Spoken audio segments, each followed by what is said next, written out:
It's a defensive tool. Lost the football. TCU recovers. It's a crowd pleaser. That's called getting taken to the woodshed.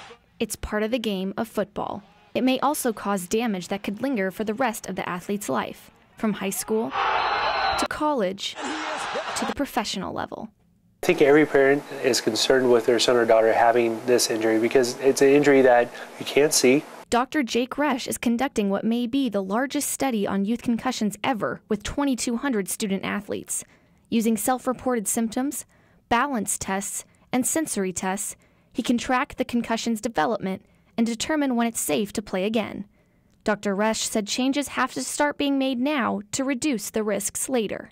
Reducing the number of contact practices throughout the week, doing an alternating pattern with contact versus non-contact, but also just overall instruction. Not only making athletes aware of concussion, but teaching them better technique, tackling with the head up opposed to trying to spear or keep their head down. Others think that it is the repetition of hits that causes the long-term consequences.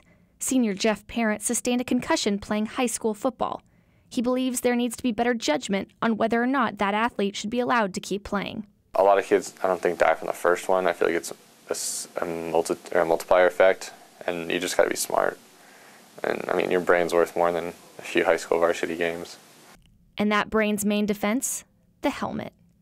Even though TCU has had a number of different helmet designs in the last few years, the protection and structure of the helmet has stayed the same. Nike has nothing to do with the helmets themselves. The only thing that they'll do is they'll work with the manufacturers to change the design that's on the helmet.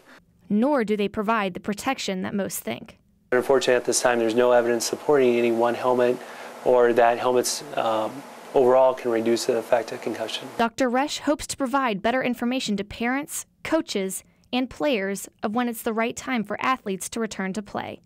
But the data has the challenge of catching up with the evolution of the game. More focus on working out, whereas it used to be more, natural ability. Now it's very get big and use all these supplements to do so, and people are just so much bigger and stronger, and the hits are just so much more intense than they used to be. TCU Assistant Athletics Director for Sports Medicine Chris Hall believes they will learn more from studying the brains of dead athletes, which could lead to changes in the structure and rules of the game. Until then, athletes face the risks of football head-on. Mother Nature did a great job of putting us together. She just didn't really take into account that athletics was going to do so much to break us down.